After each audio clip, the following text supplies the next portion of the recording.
परबसाहेब, बाळासाहेबांच्या मृत्यू प्रकरणी रामदास कदम यांनी दसरा मेळावा असेल किंवा काल पत्रकार परिषद असेल, थेट उद्धव ठाकरेंवर अत्यंत गंभीर आरोप केलेले आहेत.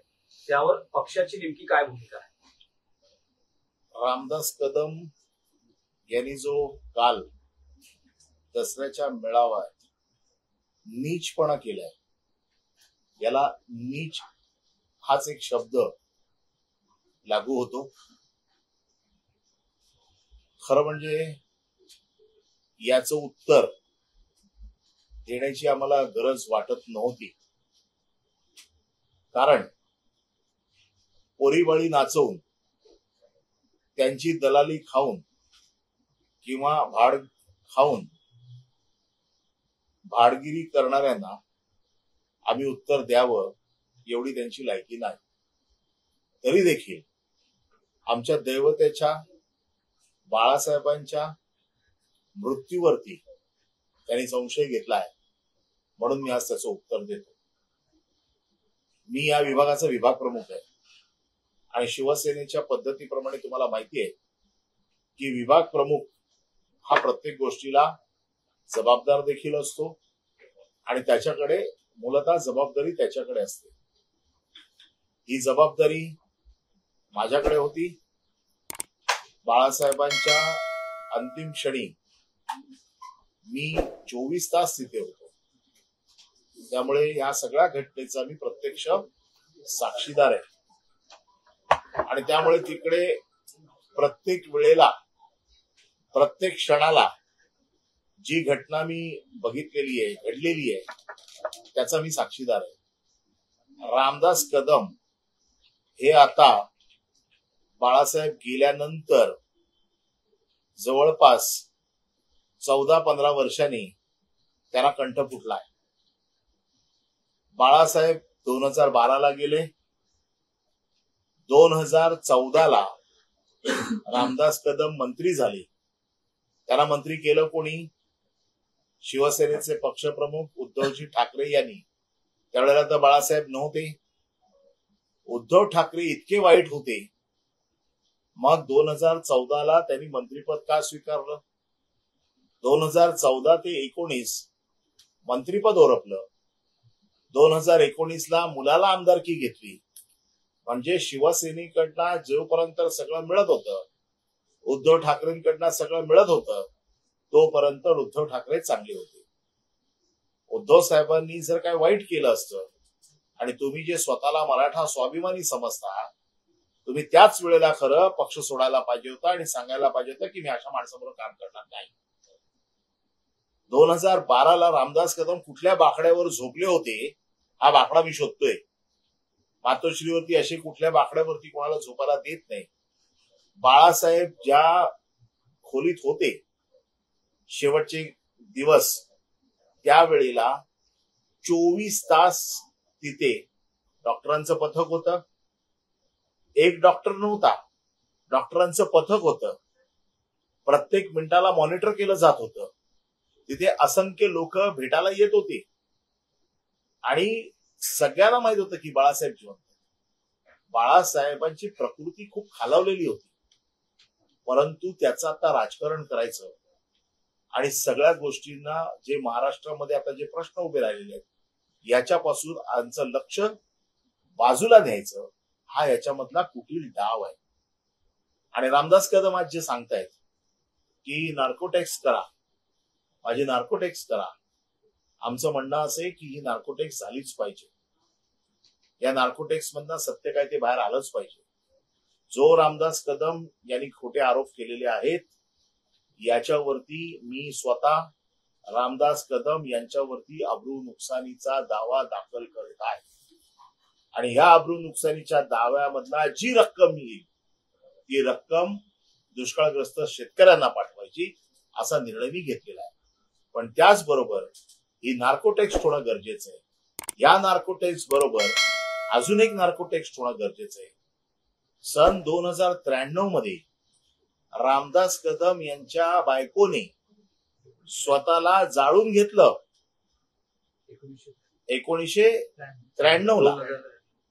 1993ला रामदास कदम यांच्या बायकोने स्वतःला जाळून घेतलं.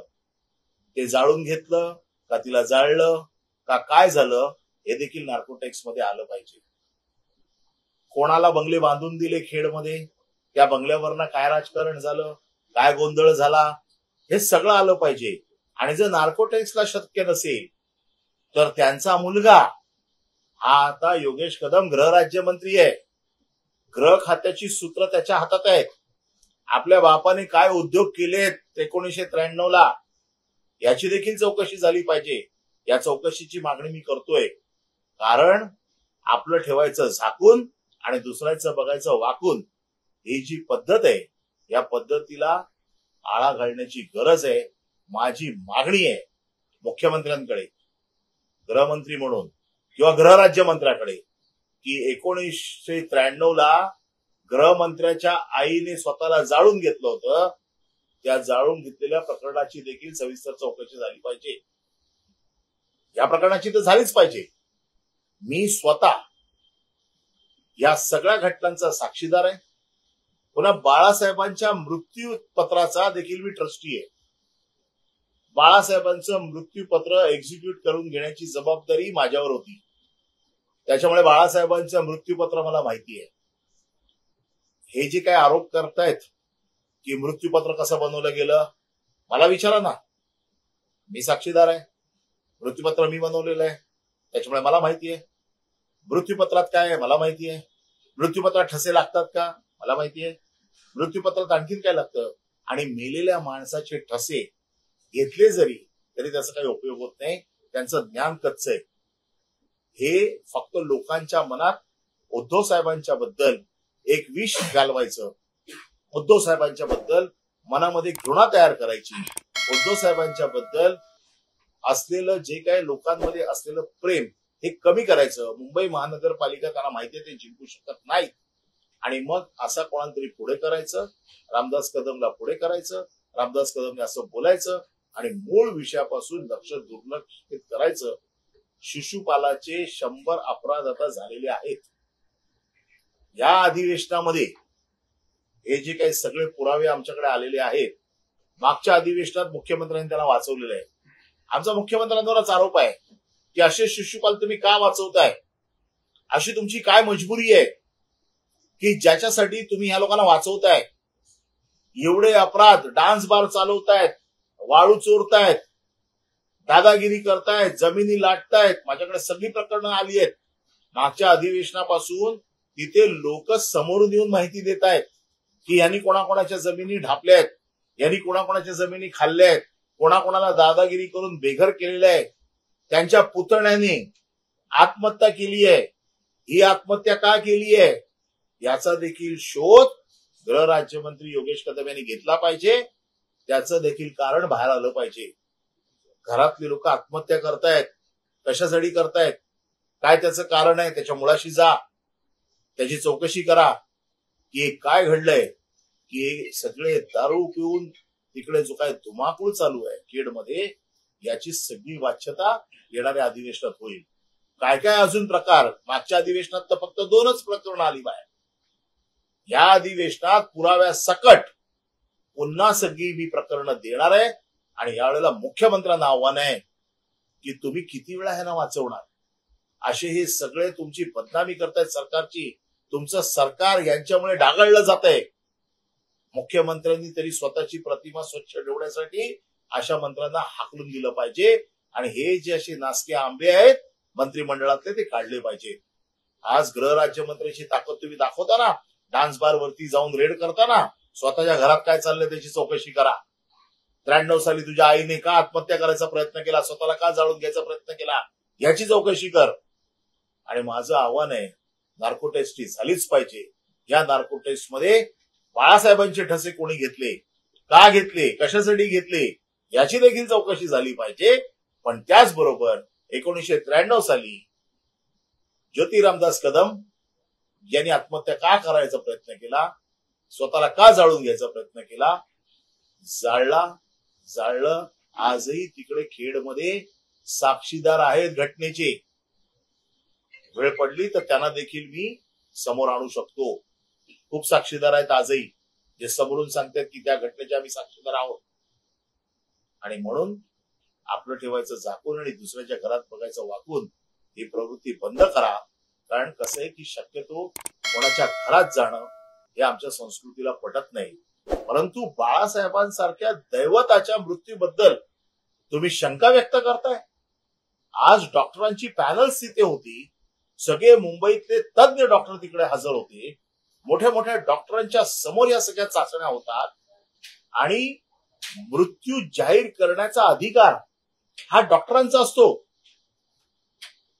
डॉक्टर जोपर्यंत सांगत नाही तोपर्यंत मृत्यू जाहीर होत नाही. आणि म्हणून ज्यावेळेला डॉक्टरांनी सांगितलं त्याच्यानंतर ताबडतोब डॉक्टरांचं पॅनल आणि शिवसेनेचे नेते बाहेर गेले आणि त्यांनी सांगितलं की बाळासाहेबांचा मृत्यू झालेला आहे. हे खोटं सांगतायत. आणि म्हणून आम्ही अब्रू नुकसानीचा दावा आता दाखल करतोय. या अब्रू नुकसानीच्या दाव्यात कोण डॉक्टर आहेत हे डॉक्टर समोर आलेच पाहिजेत. या डॉक्टरांची कुठल्या डॉक्टरांनी त्याची काय व्हॅलिडिटी आहे, त्या डॉक्टरची त्याला कुठला अधिकार आहे, खरोखर तो डॉक्टर आहे की नाही, या सगळ्या गोष्टींची तपासणी होईल. मी त्यांना कायदेशीर कोर्टात खेचत आहे. कायदेशीर उत्तर त्यांच्याकडनं मागवणार आहे. त्याच्यामध्ये 100% त्यांना माफी मागावीच लागेल. माफी मागितली नाही तर कोर्टाच्या कारवाईला त्यांना सामोरं जावं लागेल. पण माझी आज मागणी आहे, मुख्यमंत्र्यांकडे मागणी आहे किंवा त्यांचा मुलगा जो गृहराज्यमंत्री आहे त्याच्याकडे मागणी आहे की ही नार्कोटेक्स कराच, पण या नार्कोटेक्स मध्ये माझ्या स्वतःच्या आईला का जाळलं किंवा तिने स्वतः का जाळून घेतलं याची देखील नार्कोटेक्स झाली पाहिजे. त्याच्या बाबतीत देखील लोकांच्या मनात शंका आहेत, त्या शंका दूर झाल्या पाहिजे. या संदर्भात ते म्हणतात की मला जाहीर करावं लागलं की बाळासाहेबांचा मृत्यू दावा आहे. ते कोण आहे? ते नेते होते. ज्या वेळेला सगळे नेते गेले त्यावेळेला असं ठरलं बाळासाहेबांचा मृत्यू झालेला आहे हे जेव्हा डॉक्टरांनी सांगितलं त्यावेळेला शिवसेनेचे नेते, त्याच्यामध्ये सुभाष देसाई होते, त्याच्यामध्ये संजय राऊत होते, त्याच्यामध्ये रामदास कदम होते, त्याच्यामध्ये दिवाकर रावते होते, आम्ही सगळे होतो, मी देखील होतो त्याच्यामध्ये. आम्ही सगळे प्रेसच्या समोर गेलो. मातोश्रीच्या गेटवरती तमाम गर्दी होती. लोकांमध्ये ही गोष्ट कळावी याच्यासाठी डॉक्टरांचं पथक आणि शिवसेनेचे नेते हे सगळे गेले आणि सगळ्यांनी मिळून तिकडे सांगितलं. हे कोण सांगणार आहे? हे शिवसेनेचे नेते होते म्हणून या सगळ्या नेत्यांबरोबर ते गेले सांगायला. त्यामुळे हा जो काही आरोप केलेला आहे या आरोपाची पुष्टी किंवा या आरोपाचा उघड झालाच पाहिजे. याच्या बाबतीमधलं सत्य बाहेरच आलं पाहिजे. तयार आहे का? उद्धव ठाकरेंची आणि त्यांची स्वतःची नार्कोटेक्स असं म्हटलेलं आहे. आमची पुन्हा सांगतोय, मी शिवसेनेची अधिकृत भूमिका सांगतोय, दोघांचीही नार्कोटेक्स करा, पण त्याच नार्कोटेक्स मध्ये माझा आता आक्षेप असा आहे, जसा रामदास कदमने सांगितलं तर नार्कोटेक्स करा. मग मी आता शिवसेनेचा आमदार म्हणून सांगतोय की 1993 साली ज्योती रामदास कदम यांनी स्वतःला जाळून घेण्याचा प्रयत्न केला का त्यांना जाळण्याचा प्रयत्न केला याची देखील नार्कोटेक्सची मागणी मी करतोय. मुख्यमंत्र्यांनी ह्या सगळ्या नार्कोटेक्स मान्य कराव्यात. परब साहेब, रामदास कदम जे म्हणाले आहेत की 2 दिवस पार्थिव मातोश्रीत होतं आणि दुसरा हाताचे ठसे घेतले गेले, तर हे नेमकं काय प्रकरण आहे? असं काही घडलं आहे का? 100% खोट आहे. मला एक गोष्ट सांगा की बाळासाहेबांना भेटायला असंख्य गर्दी होती. बाळासाहेबांना भेटायला असंख्य लोकांची गर्दी होती. तुम्ही सगळे प्रेसवाले आहात. कुठली बॉडी 2 दिवस अशी ठेवता येते का? कुठलाही मृतदेह 2 दिवस शवपेटीशिवाय ठेवता येऊ शकतो का? रामदास कदमचं अक्कल गुडघ्यात आहे. त्याला जे काही कोणी सांगितलंय ना त्याने हे तरी विचार करायला पाहिजे होता किंवा रामदास कदम यांनी बोलताना विचार करायला पाहिजे होता, कुठलाही मृतदेह 2 दिवस शवागाराशिवाय किंवा शवपेटीशिवाय ठेवता येतो का? कुठलीही इंजेक्शन दिली, काही जरी केलं आणि कुठल्या मुंबईतल्या डॉक्टर्सची अशी हिंमत आहे, तिथे तज्ज्ञ डॉक्टरांचं पथक होतं. डॉक्टर स्वतःच्या कुठल्याही मेडिसिनल प्रॅक्टिशन जे आहेत मोठे, ते असं चुकीचं करतील? ते अशी बॉडी ठेवू शकतात 2 दिवस? आणि त्यामुळे हे खोटे आरोप आहेत. आणि रामदास कदम जे म्हणतायत ना, तुम्हाला माहितीये बाळासाहेब हयात असताना बाळासाहेबांनी स्वतःचे मोल्ड बनवले होते. आपल्याला माहिती आहेत हे मोल्ड.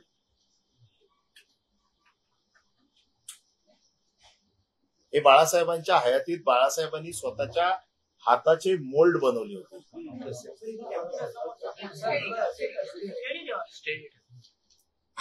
आणि हे मोल्ड कुठे ठेवले होते माहित आहेत का? आपल्याला माहित असेल, सहाराचं जे स्टेडियम झालं अंधेरीला सगळ्या क्रिकेट प्लेयर्सचं, त्यावेळेला हे मोल्ड तिकडे बनवले होते बाळासाहेबांच्या हयातीत. त्यानंतर हे मोल्ड उद्धव ठाकरे यांच्या मुख्यमंत्री निवासी वर्षा बंगल्यामध्ये, जिथे उद्धव ठाकरे बसायचे, त्याच्या पाठीमागे ठेवले. हे मोल्ड बाळासाहेबांच्या हयातीत बाळासाहेबांनी बनवलेले मोल्ड आहेत. अच्छा, म्हणजे तो जो संदर्भ उद्धव ठाकरेंनी दिला की मी ठसे घेतलेले आहे, तो हा हा संदर्भ मोल्ड आहे आहे. का? हा मोल्ड आहे. याला ठसे नाही म्हणत, हा मोल्ड असतो. अख्खा पूर्ण पंजाचा मोल्ड आहे. रामदास कदम याचं शिक्षण थोडं कमी आहे मोल्ड आणि ठशामधला. आणि रामदास कदम यांचा आरोप आहे की बाळासाहेब गेल्याच्या नंतर त्यांचे ठसे घेतले. बाळासाहेब गेल्याच्या नंतर ठसे घेतले, हा त्यांचा आरोप आहे. असे कुठले ठसे घेतले असतील, त्याचा उपयोग काय झाला, अशा ठशांचा काय उपयोग होतो? स्विस बँकेतून स्विस बँकेची पद्धत रामदास कदमला माहिती आहे का? रामदास कदमचं अकाउंट आहे का तिकडे स्विस बँकेत, की अशा प्रकारचे ठसे घेऊन स्विस बँकेतनं पैसे येतात? अहो, कमीत कमी आपण मीडियाच्या लोकांनी तरी असे प्रश्न विचारायला पाहिजे की स्विस बँकेतनं पैसे काढायची पद्धत, अशा प्रकारचे ठसे हे स्विस बँकेत. बाळासाहेबांचं मृत्यूपत्र माझ्याकडे आहे, त्याच्यामुळे बाळासाहेबांची संपत्ती काय होती ही माझ्यापेक्षा जास्त कोणालाही माहित नाही. नाही, पण परत ते आरोप करताना त्यांनी एक शरद पवारांचंही विधान सांगितलेलं आहे. ते म्हणतात की शरद पवार जेव्हा आले होते तेव्हा त्यांनी मिलिंद नार्वेकर यांना म्हटलं की आणखी किती बाळासाहेबांच्या बॉडीचा छळ कर. त्यांना भेटायला सोडलं. शरद पवार तर साहेब आहेत ना आज, याचं उत्तर पवार साहेब देऊ शकतात ना. मातोश्रीवर येत होते, पण रामदास कदम यांचं म्हणणं आहे की दुसऱ्या मजल्यावर बाळासाहेबांच्या खोलीत कोणाला जाऊच दिलं जात नव्हतं. अहो, कोण सांगते? रामदास कदम खोटं सांगतायत. उद्धव ठाकरेंना भेटण्यासाठी तिकडे बाहेर असलेल्या लोकांसाठी कित्येक लोक तिकडे होते, येत होते, मातोश्रीवर दिले जाते, असं हे पण दुसऱ्या मी मजल्यावर सांगतो. कोणालाही जाऊ दिलं जात नव्हतं. मी या गोष्टीचा साक्षीदार आहे, कारण मी तिथे स्वतः होतो. तिथे बाळासाहेबांना भेटायला असंख्य लोक येत होते. वरती जाऊ दिलं जात नव्हतं. का वरती जाऊ दिलं नव्हतं? वरती सतत लोक येत होते. आता खूप मोठे आलेले लोक वरती तर येतच होते, उद्धव साहेबांना भेटत होते, त्यांच्याशी चर्चा करत होते. ते हे असंही म्हणाले की अँब्युलन्स घेऊन शिवाजी पार्कात सकाळी जा. 6 वाजता त्यांना नकार दिला. त्यांनी अहो, हा विषय मला माहिती आहे. बाळासाहेबांचा मृत्यू ज्या वेळेला दुपारी जाहीर केला त्यावेळेला असा एक प्रस्ताव आला, मी त्या मीटिंगमध्ये होतो, की उद्या सकाळी बाळासाहेबांचं पार्थिव इथून अँब्युलन्सने सरळ घेऊन जायचं शिवाजी पार्कला आणि शिवाजी पार्कला दर्शनासाठी ठेवायचं. हा एक प्रस्ताव होता. परंतु काही वेळाने असं ठरलं की प्रचंड मोठ्या प्रमाणात गर्दी होणार आहे, त्याच्यामुळे इथून अँब्युलन्स तिथे पोहोचेपर्यंत वेळ लागेल, त्याच्यापेक्षा सरळ इथूनच अंत्ययात्रा सुरू करू, आणि तो तसा निर्णय झालेला आहे. हे रामदास कदम हा काही एकमेव शिवसेनेचा नेता त्यावेळेला नव्हता. तिथे सगळे जे शिवसेनेचे नेते होते ते सगळे नेते मिळून निर्णय घेत होते. एक एक आता फक्त त्यांच्या सोयीच्या गोष्टी ते फक्त सांगतायत. परंतु हा निर्णय त्यावेळेला असा होता की अँब्युलन्सने बाळासाहेबांना शिवाजी पार्कला न्यायचं आणि तिथे त्यांचं पार्थिव अंतिम दर्शनाला ठेवायचं. परंतु नंतर निर्णय बदलला आणि नंतर असं ठरलं की बाळासाहेबांची अंत्ययात्रा इथूनच सुरू करायची, कारण सगळे लोक सकाळी मातोश्रीकडे येतील आणि त्यामुळे मग इथून नेणं कठीण जाईल आणि म्हणून मग तशाच प्रमाणे अंत्ययात्रा सकाळी सुरू कालच्या परिषदेमध्ये असं म्हटले की म्हणजे आपल्या पक्षाने असं सांगावं की दिवाळी होऊन जाऊ देत म्हणून 2 दिवस ते पार्थिव ठेवलं होतं, त्यांनी सांगावं. असं बिलकुल झालेलं नाही. मी स्वतः या गोष्टीचा परत सांगतो, असं कोणाचाही मृतदेह ठेवता येतो का, मेडिकली ठेवता येतो का विचारा. असा कोणाचा मृतदेह ठेवता येत नाही, तो शक्य नाही शवागाराशिवाय ठेवणं. आणि त्यामुळे रामदास कदम हे जे काही सांगतायत हे आता शिळ्या कळीला ऊत आणतायत. त्यांचे अपराध आता शिशुपालाचे झालेले आहेत. माझा प्रश्न असा आहे, आणि जर उद्धव ठाकरे इतके वाईट होते मग 2014ला तुम्ही मंत्रिपद का घेतलं? त्यांच्याकडनं भिकाऱ्यासारखी 2015ला मुंबई महानगरपालिकेतनं मला परत पाठवा हे जे काही सतत होतं, जे म्हणतात ना भिकेचा कटोरा, हे भिकेचा कटोरा घेऊन फिरत होते. यांच्या निवडणुकीची सूत्र माझ्याकडे होती. माझी आई ज्या दिवशी वारली त्या दिवशी 15 डिसेंबरला मी यांच्या निवडणुकीची सूत्र घेतली. यांच्या निवडणुकीसाठी अहोरात्र कष्ट मी घेतलेले आहेत. आणि मग त्यावेळेला मी बघितलेलं ना उद्धव ठाकरेंच्या मागे कसे फिरत होते ते. आज केवळ त्यांच्या मनासारखं झालं नाही, त्यांना मंत्रिपद मिळालं नाही म्हणून उद्धव ठाकरे वाईट, ही जी काही भूमिका आहे. आणि मनासारखं होत नाही तर पक्ष वाईट. आणि आता हा विषय इतक्या वर्षानंतर इतके दसरे झाले, आतापर्यंत हा विषय कधी झाला नाही. नेमका मुंबई महानगरपालिका आता येते, स्थानिक स्वराज्य संस्थांच्या निवडणुका येत आहेत, अशा वेळेला नेमका विषय का, हे आता लोकांचं लक्ष विचलित करायचं. अतिवृष्टी चालू आहे, मदत मिळत नाही शेतकऱ्यांना, शेतकरी हवाल दिलाय.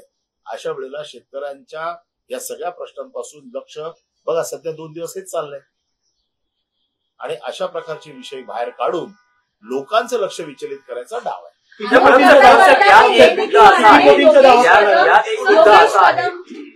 किती कोटींचा दावा तुम्ही रामदास कदम यांच्यावरती करणार? तुम्ही तो पहिला प्रश्न, किती कोटींचा दावा? नाही, त्याची तर तशी मार्केटमध्ये काहीच व्हॅल्यू नाहीये. जो भाडं खाऊन पैसे कमवतो त्याच्यावरती कोटीचा दावा करण्याची त्याची लायकी नाहीये. भाड्याचे पैसे त्याच्याकडे, उद्या दलालीचे पैसे ज्या माणसाकडे आहेत ते शेतकरी पण घेणार नाहीत. परंतु जी काही कोर्ट शिक्षा सुनवेल आणि कोर्ट त्याचं मूल्यमापन करेल, आम्ही कोर्टावर सोडून देऊ, कारण आमच्या लेखी त्यांची किंमत 0 आहे. कारण जे दलालीचे पैसे खातात अशा लोकांकडनं आम्ही तरी पैशाची अपेक्षा करत नाही. पण कोर्टाने जो काही दंड लावेल त्या दंडाचे पैसे शेतकऱ्यांना जाऊ देत. आम्ही त्याची किंमत सांगणार नाही, कारण आमच्या लेखी त्याची किंमत 0 आहे. नाही, पण परब साहेब, यात एक मुद्दा असा होतो की बाळासाहेबांच्या मृत्यूपत्राविषयी अनेकदा संशय उपस्थित केला जातो. यापूर्वी खुद्द उद्धव ठाकरेंचे मोठे बंधू जयदेव यांनी या मृत्यूपत्राला कोर्टात चॅलेंज केलं होतं. त्या प्रकरणात मग नंतर काय सेटलमेंट झालं, कारण काय पुढे ते प्रकरण गेलंच नाही. काही वेळा सुनावणी झाल्यानंतर त्यातल्या सगळ्या बातम्या निघून गेल्या. आता रामदास कदम या बिलवर प्रश्न उपस्थित करतात, तुम्ही ट्रस्टी आहात, तर असं का हे मृत्यूपत्र संशयाच्या घेऱ्यात येतं? बाळासाहेबांचं मृत्यूपत्र मी बनवलेलं आहे, मी त्याचा ट्रस्टी आहे. माझं आव्हान आहे, जयदेव ठाकरे यांनी कोर्टात त्याला आव्हान दिलं. त्या आव्हानामध्ये जवळजवळ 5-6 वर्ष त्यांनी केस चालवली. जेव्हा त्यांच्या लक्षात आलं की याच्यात काहीच होत नाहीये त्यावेळेला त्यांनी आपला दावा मागे घेतला. आजही रामदास कदम यांना शंका आहे ना, त्यांनी कोर्टात जावं. माझं आव्हान आहे, मृत्यूपत्राबद्दल कोणाला शंका असेल तर त्याला कोर्ट आहे, कोर्टातनं न्याय मिळू शकतो, दाद मागू शकतो. आणि आजही माझं आव्हान आहे ना, ज्याला कोणाला मृत्यूपत्राबद्दल शंका आहे त्यांनी कोर्टात जाऊन विचारावं. कोर्टाने हे मान्य केलेलं आहे, कोर्टात या सगळ्या प्रोसिडिंग मध्ये आलेलं आहे. आणि बाळासाहेब होते ते, बाळासाहेबांनी कुठली गोष्ट इतकी सोपी ठेवली नव्हती. त्यांना प्रत्येक गोष्ट बरोबर माहित होतं. त्यांनी जे मृत्यूपत्र बनवलं ते इतक्या तज्ञ लोकांशी चर्चा करून, त्याच्यातली बरोबर माहिती घेऊन, त्याच्यातल्या कायदेशीर बाबींचा अभ्यास करून त्यांनी त्यांचं मृत्यूपत्र बनवलं होतं. त्यामुळे मला ह्या सगळ्या गोष्टी माहिती आहेत आणि म्हणून मी आज तुमच्या समोर आलेलो आहे. खरं म्हणजे या गोष्टीचं बाळासाहेबांसारख्या दैवताच्या मृत्यूबद्दल शंका उपस्थित करून खरं आम्हाला त्याची उत्तर द्यायची गरज नव्हती, परंतु अशा नीच माणसाला कोर्टात खेचून कोर्टाच्या समोर उघडं दाखडं पाडण्याची जबाबदारी माझी आहे. आणि त्याचा जो काही पुत्र जे काही दिवे लावतोय त्याने आपल्या बापाच्या 1993च्या कृत्याची देखील चौकशी करावी अशी मागणी आज तुमच्या माध्यमातून मी करतोय. जर रामदास कदम नार्कोटेक्सची मागणी करत असतील तर मी देखील नार्कोटेक्सची मागणी करतोय. दोन्ही घटनांची, बाळासाहेबांची जी काही ठसे घेतलेली आहेत त्याची देखील नार्कोटेक्स करा आणि त्याचबरोबर 1993ला ज्योती रामदास कदम यांनी जे काही आत्महत्येचा प्रयत्न केला, जाळून घेतलं का जाळलं याची देखील चौकशी करा. गृहराज्यमंत्री योगेश कदम, तुम्ही या राज्याचे गृहराज्यमंत्री आहात, तुम्हाला अधिकार आहे, तुम्ही देखील चौकशीचे आदेश देऊ शकता. या प्रकरणात नितेश राणे यांनी म्हटलेलं आहे, मागे तुम्ही लागलात, माझ्या मुलाचं मंत्रीपद जाण्याची वाट तुम्ही बघाल, हे ते बोलता बोलता बोलून गेले. तुम्ही वारंवार अहो, अशी पोरीना नाचवून जो मंत्री पैसे खातोय त्याला नैतिक अधिकार आहे का मंत्रिपदावर राहण्याचा? सोडा, मुख्यमंत्री त्याला वाचवतातच आहेत, परंतु दलालीचे पैसे जे लोक खात आहेत आणि जे लोकांना सल्ले देत आहेत, ज्या राज्याचा गृहराज्यमंत्री स्वतःच्या आईच्या नावाने डान्स बार चालवतो, अहो नैतिक लाज असायला पाहिजे. नैतिक लाजेने तरी कमीत कमी राजीनामा द्यायला पाहिजे होता. आणि ज्या बारवरती वारंवार रेड होते तरी ते गेले लोक सुधरत नाहीत, म्हणजे यांना भाडगिरीचे पैसे खायची सवय लागली आहे. एक आहे की नितेश राणेंनीही म्हटलं आहे, काल याच सगळ्या विषयावर नितेश राणेंनी म्हटलं की स्वित्झर्लंडहून कोण येणार होतं, 2 दिवस का थांबले, ते नेमकं काय आहे? नितेश राणेंनी कोण येणार स्वित्झर्लंड वरना त्याची माहिती द्यावी ना. त्याचे कोण पाहुणे आहेत का स्वित्झर्लंड मध्ये जे येणार होते? त्याचे कोण नातेवाईक त्याला माहिती आहेत का की कोण येणार होते? माझं म्हणणं असं आहे की या प्रकरणात ज्याला माहिती आहे त्याने कोर्टात यावं, सांगावं, त्याने विरोधात जाऊन दाखल करावं आणि कायदेशीर मार्गाने ही माहिती घ्यावी ना.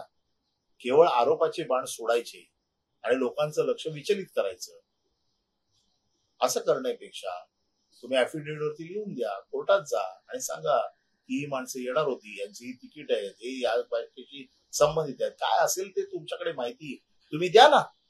आणि बाळासाहेबांच्या मृत्यूबद्दल जर नितेश राणेला शंका असेल तर त्याने कोर्टात जावं. सर हिंदी में ब्रीफ कर दीजिए. सर, एकीकडे राज ठाकरे उद्धव ठाकरे एकत्र या संदर्भात चर्चा सुरू आहे, तर दुसरीकडे अशा पद्धतीनं एक इमोशनल पार्ट पुन्हा एकदा उभारण्यात आली. मला वाटतं स्थानिक स्वराज्य संस्थांच्या निवडणुकीच्या पार्श्वभूमीवर हा मुद्दा उपस्थित करण्यात आला. स्थानिक स्वराज्य संस्थांच्या निवडणुका आल्या आहेत आता आणि त्याच तोंडावरती हा मुद्दा येतोय. बाळासाहेबांना जाऊन आज 16 वर्ष झाली, 14 वर्ष झाली.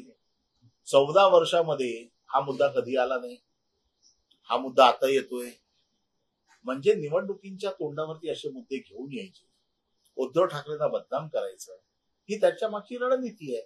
राज ठाकरे उद्धव ठाकरे एकत्र आले तर आपला सुपडा साफ होईल ही भीती आहे त्यांच्या मनात आणि ह्या भीतीच्या पाठी हे सगळं चालू आहे असं आमचं म्हणणं आहे. भरत साहब, हिंदी में आप बताएं, 13 साल के बाद क्या जरूरत पड़ी अचानक बाला साहब ठाकरे के इस संगीन मामले को उजागर करने की या उस पर आरोप लगाने की? हमने शुरुआत में ये कहा है कि ये जो हरकत उन्होंने की है इसको हमारे मराठी में नीचपना कहते हैं, इसलिए क्योंकि बाला साहब को हम हमारे दैवत मानते थे और उनके मृत्यु के बारे में आज 13-14 साल के बाद में सवाल उठाना ये राजनीति का भाग है. स्थानीय स्वराज्य संस्थान की इलेक्शन आ रही है, इस इलेक्शन में उनको मालूम है कि अपना सुपड़ा साफ होने वाला है और इसलिए ऐसे इशू को आगे लाके लोगों का ध्यान जो बेसिक इश्यूज हैं, आज आपको मालूम है जो किसान, जो आज उनकी जो हालत है वो इतनी खराब है, उनको गवर्नमेंट कोई मदद नहीं दे रही है, उनके बारे में कुछ सोच नहीं रही है। ऐसे सब इशू को छोड़ के मेन इशू से लोगों का ध्यान दूसरी तरफ जाना चाहिए, इसलिए ये उठाया हुआ मुद्दा है। रामदास कदम इन्होंने जो मुद्दा उठाया है, तो मेरा यही कहना है, मैं इसलिए आज इसको जवाब दे रहा हूं क्योंकि मैं इस विभाग का विभाग प्रमुख हूं, मैं शिवसेना नेता भी हूं और मैं बाला साहब के व्हील का एग्जीक्यूटिव भी हूं। तो इस बारे में सबसे अच्छी जानकारी मेरे अलावा किसी को नहीं है। मैं वहां पर 24 घंटे वहां पर मौजूद था। ये सब जो इंसिडेंट्स जो हुआ, बाला साहब जाने से पहले भी कुछ दिन से मैं वहीं पर था और मैं ये जानता था। वहां पर आने वाले लोगों की संख्या भारी मात्रा में थी। वहां पर डॉक्टरों का पूरा पैनल था, एक डॉक्टर नहीं था, डॉक्टरों का पैनल था। और जब तक डॉक्टरों का पैनल ये डिसाइड नहीं करता है और ये डिक्लेयर नहीं करता है कि बाला साहब की मृत्यु हो गई है, दूसरे किसी को ये अधिकार नहीं है कि उनकी मृत्यु हो गई है ये बताने की। उसके बावजूद भी एक मुद्दा ऐसे आता है कि कोई भी बॉडी बिना मॉर्चुरी के या बिना शव पेटी के 2 दिन रह सकती है क्या, रख सकते हैं क्या? इतना बेसिक तो नॉलेज होना चाहिए। तो ये बेसिक नॉलेज भी नहीं है, लेकिन जानबूझ के ये सब कहा जा रहा है। आज रामदास कदम ने कहा है कि मेरी नार्को टेस्ट करो। हम भी चाहते हैं कि इसकी नार्को टेस्ट होनी चाहिए। बाला साहब के मृत्यु के बारे में अगर कोई शंका ले रहा है तो कि महाराष्ट्र के मन में कोई शंका नहीं होनी चाहिए, ये नार्को टेस्ट होनी ही चाहिए। लेकिन मेरी शिवसेना की तरफ से आज और एक नार्को टेस्ट की मांग है। 1993 में ज्योति रामदास कदम इन्होंने खुद को जलाने की कोशिश की थी, आत्महत्या करने की कोशिश की थी। यह आत्महत्या थी या उनको जलाया गया?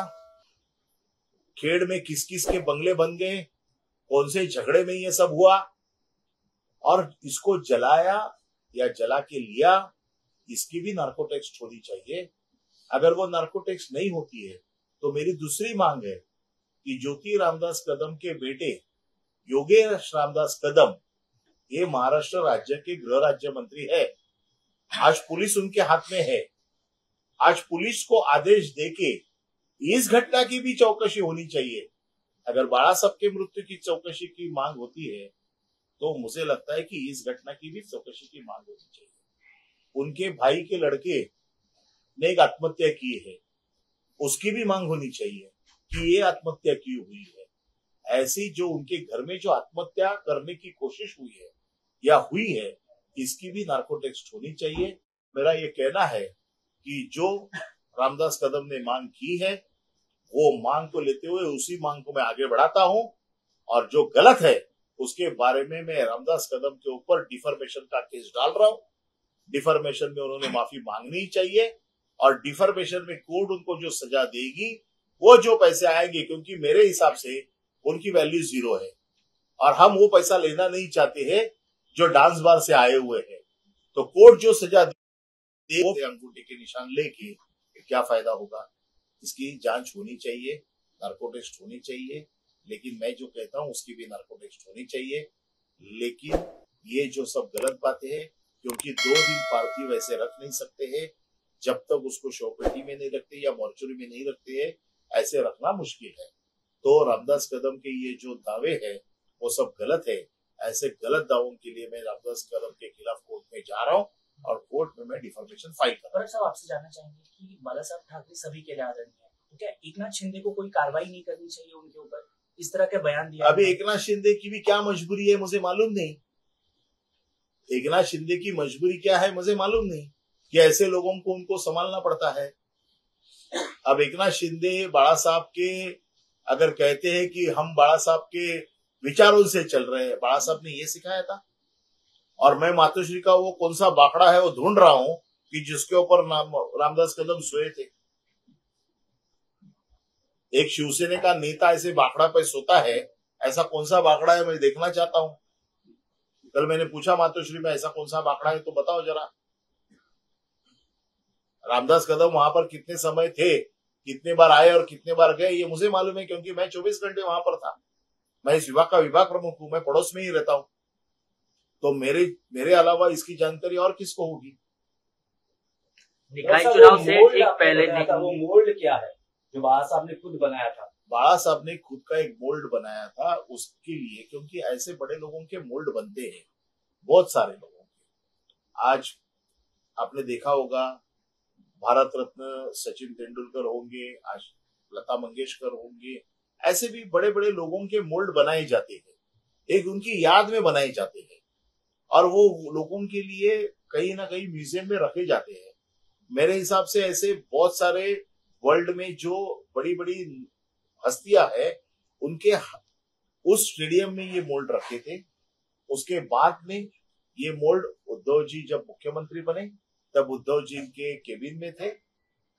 अब मुझे मालूम नहीं उनको मोल्ड में और निशान में उनको क्या फर्क समझ में आता है।